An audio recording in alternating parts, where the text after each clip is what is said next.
इससे ज्यादा दुखद और क्या हो सकता है। पहले तो भार शब्द हटाया जाए। दूसरी बात जहां आपने कहा पेंशन बहाली की बात की, आगे बढ़ेगा नहीं बढ़ेगा, तो लगातार हमारा संघर्ष जारी है। अभी 1 जून 23 से चंपारण बिहार से एमपीएस निजीकरण भारत छोड़ो यात्रा निकाली गई है। लगातार यात्रा बिहार, उत्तर प्रदेश, उत्तराखंड, मध्य प्रदेश और महाराष्ट्र अभी लगातार जारी है। और मेरा अभियान ही पूरे देश के लिए है, चाहे वो स्टेट का कर्मचारी हो चाहे सेंट्रल कर्मचारी हो। मैं आपको बताते हुए खुशी हो रही है कि जब इस यात्रा को हम लोग निकले तो हमने 6 बजे टाइम दिया, 12 बजे पहुंचे छपरा रेलवे स्टेशन, तो 12 बजे रेलवे के साथी इस यात्रा का स्वागत कर रहे हैं। इसका मतलब देश का जो शिक्षक कर्मचारी है, जो उसका टेम्परामेंट है, वो 85 लाख शिक्षक कर्मचारी चाहता है कि हमारी पुरानी पेंशन दी जाए। अभी ये सवाल कोई भी चाहेगा क्योंकि पुरानी पेंशन में नई पेंशन के मुकाबले ज्यादा पैसे मिलते हैं।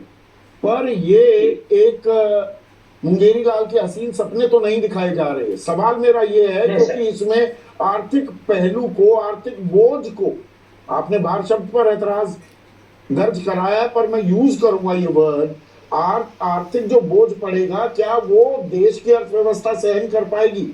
ये सवाल को नजरअंदाज नहीं किया जा सकता। बिल्कुल, मैं उस सवाल पे जब ये देश गरीब था, जब खाने को दाने हमारे पास नहीं थे, उस टाइम में भी इसी देश ने, इसी सरकारों ने पेंशन हमको दी है। और आज तो जफर भाई से मैं पूछना चाहता हूँ, ये तो कहीं दुनिया की सबसे बड़ी आर्थिक महाशक्ति हम बन रहे हैं। जब आर्थिक महाशक्ति हम बन रहे हैं तो क्या वो मंत्रियों के लिए, सरकारों के लिए पैसा है या आम लोगों के लिए भी पैसा है?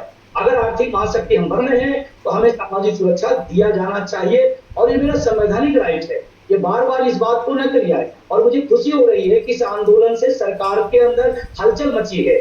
और आज भी सरकार की तरफ कल भी बयान आया, आज भी आया, लेकिन मेरा बहुत स्पष्ट मानना है, आपके माध्यम से बताना चाहता हूँ, एनपीएस में हमें कोई सुधार नहीं चाहिए।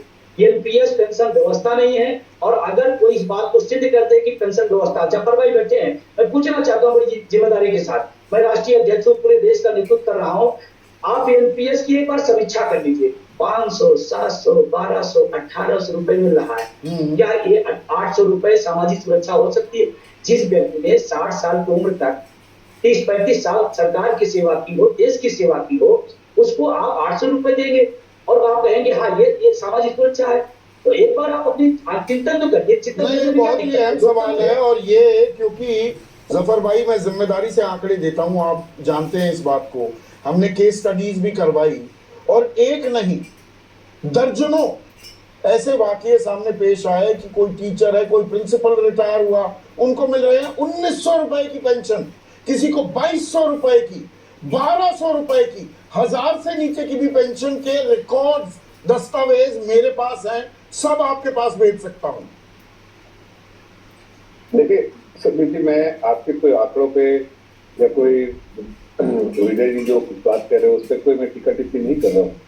मैं तो ये कह रहा हूँ कि किसी चीज को भी लागू करने के लिए सरकारी निजाम से कुछ अगर धातु होता है तो सरकार उस पर चिंता करती है और सभी चिंता करते वक्त हर देश की अर्थव्यवस्था कितना आप भार या बोझ या कोई भी वर्ड कितना कैपेसिटी उसकी है इस नहीं, मेरा सवाल, मैं आपकी बात देखिए, बड़ी आज सेंसिबल चर्चा हुई है जफर भाई, सेंसिबल चर्चा हुई है, कोई रास्ता निकालने की बात हो रही है। मुझे एक चीज बताइए, मैं एक और इस उदाहरण को थोड़ा और तफसील में जाना चाहूंगा। एक प्रिंसिपल, एक मिनट सुनिए ना, एक प्रिंसिपल उत्तर प्रदेश के स्कूल में प्रिंसिपल थे, एक जनाब रिटायर हुए, उनकी आखिरी तनख्वाह 84,000 रुपए थी और उनको पेंशन के नाम पर मिल रहे हैं 2200 रुपए। उन्हीं के जैसे एक और टीचर, उनकी तनख्वाह थी 78,000 के करीब, उनको 1900 रुपए की पेंशन मिल रही है।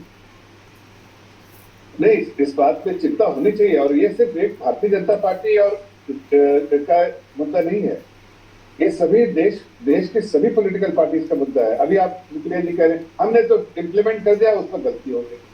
अभी समाजवादी पार्टी के साजन साहब कह रहे कि हाँ हमने किया था, उस पर हमने इसका बहिष्कार करके आज मेरी आंखें खुल गई। ऐसा नहीं होता। उस वक्त भी आपने कुछ सोच के किया होगा, उस वक्त भी कांग्रेस ने कुछ सोच के ही किया होगा, उस वक्त भी जो उनके जो